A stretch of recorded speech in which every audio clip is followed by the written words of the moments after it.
Fear of the learned. Why UPND trembles at John Sangwa, Lungu family legacy at risk. Dr. Mwelwa, there's a name that makes Zambia's political class uncomfortable. Not because of power, not because of money, but because of truth. John Sangwa, the fearless legal mind who once stood against State House, is back in the national conversation.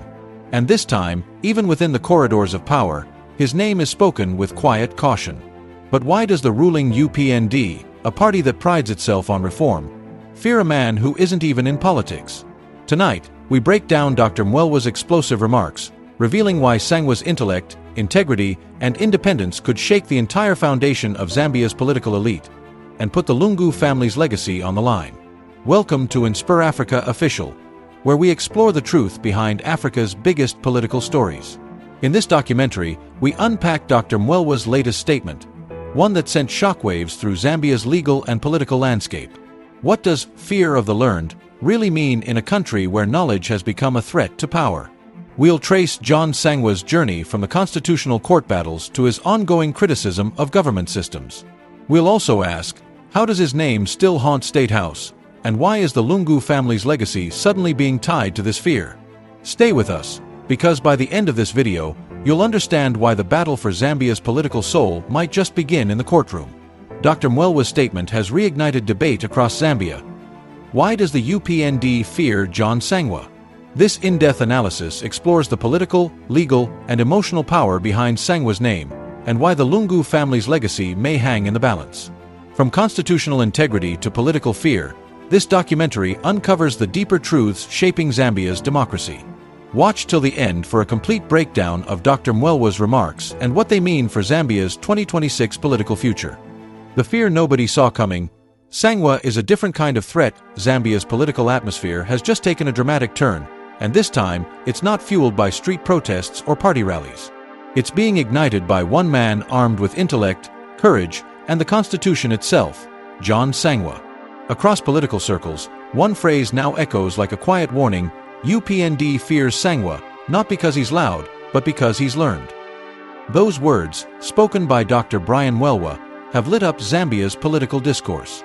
A respected scholar and political analyst, Dr. Mwelwa didn't sugarcoat his assessment. He described Sangwa as the educated conscience of the nation, a man who wields knowledge like a sword, and that, he said, is what truly unsettles those in power. For years, Zambia's political battlefield has been dominated by emotion, charisma, and tribal allegiance. But Sangwa's rise introduces a new kind of politics, one that's driven by ideas, not applause. He challenges leaders not with insults, but with constitutional logic. He doesn't rally mobs, he rallies minds. This is precisely why the ruling UPND feels the tremors. Sangwa doesn't fit the mold of the usual opposition. He's not after power for power's sake. He represents a mirror of accountability, reflecting back to the government the very principles it once promised: transparency, justice, and integrity. And it's not just UPND that's uneasy. Even within the Patriotic Front, PF, especially among those still loyal to the Lungu family, there's quiet discomfort. Sangwa's emphasis on rule of law exposes the cracks of a legacy built on political muscle. In a nation where shouting has long replaced thinking, John Sangwa's calm, educated defiance may just be the loudest voice yet. The lawyer who became a voice of the people before his name became a political headline, John Sangwa was simply known as a constitutional lawyer, a fierce defender of justice who wasn't afraid to challenge the powerful. He's the man who stood up to Edgar Lungu when few dared to, famously questioning whether the former president was eligible for a third term. That boldness earned him both admiration and enemies. But here's the twist: Sangwa wasn't a politician then. He was a teacher of the law, using reason instead of rallies. When he spoke, people listened, not because he promised jobs or roads, but because he demanded integrity. Fast forward to 2025, and Sangwa's transformation from constitutional critic to presidential contender has changed Zambia's political game entirely. His entry has blurred the lines between legal advocacy and political ambition. For many citizens, he represents a long-awaited alternative, someone untainted by corruption, untouched by tribalism, and unbought by power. But for the ruling UPND, his rise is a warning sign, a reminder that intellect, when combined with conviction, can become a political earthquake.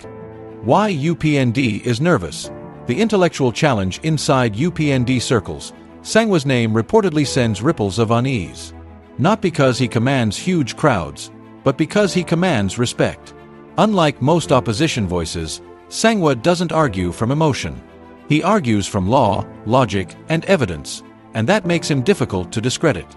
According to political observers, UPND's real fear lies in Sangwa's influence over the middle class, the civil servants, and the educated youth, groups that once stood firmly behind President Hakainde Hichilema's promise of reform and rule of law.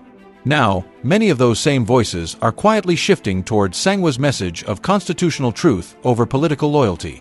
Sangwa speaks the language of accountability that UPND used to speak in opposition, Dr. Mwelwa explained. And that's why they see him as a mirror, a painful one.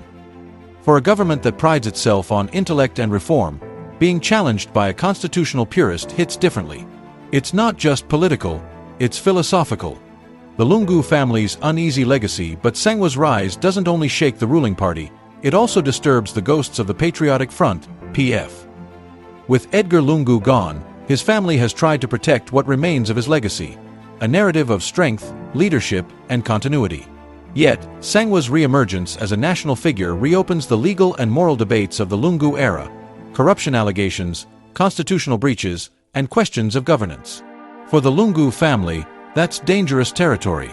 Behind closed doors, sources say some within the PF fear Sangwa's intellectual critique could erase the last vestiges of Lungu's political image, reducing his once powerful legacy to a legal cautionary tale. Even within the opposition alliance forming after Lungu's death, tensions are rising. Some believe supporting Sangwa could modernize the movement. Others fear it would completely sideline the Lungu brand. Dr. Mwelwa's warning was clear: if PF doesn't evolve beyond emotion and nostalgia, Sangwa's rational appeal will bury its legacy. The coming battle, ideas versus influence. As Zambia inches closer to the 2026 elections, one thing is clear: the next political war won't be fought with slogans. It'll be fought with ideas. Sangwa's challenge to the status quo is not about tribe, wealth, or history. It's about who defines the future of Zambia's democracy. Will it be politicians who learned the system, or lawyers who built it? The UPND, with its technocratic image, now faces a new kind of competitor, one who speaks their language of intellect but uses it against them. Meanwhile, the PF, split between loyalty to the Lungu family and survival instincts, must decide whether to embrace Sangwa's call for legalism or cling to the past. And in the middle stands the Zambian voter, watching a battle between the power of the mind and the power of money. As Dr. Mwelwa put it, Zambia's next election may not be about who shouts loudest, but who speaks truth the clearest. For now, one thing is certain: the entry of John Sangwa has turned Zambia's political chessboard upside down. The learned have entered the arena, and suddenly, everyone is afraid to make the wrong move.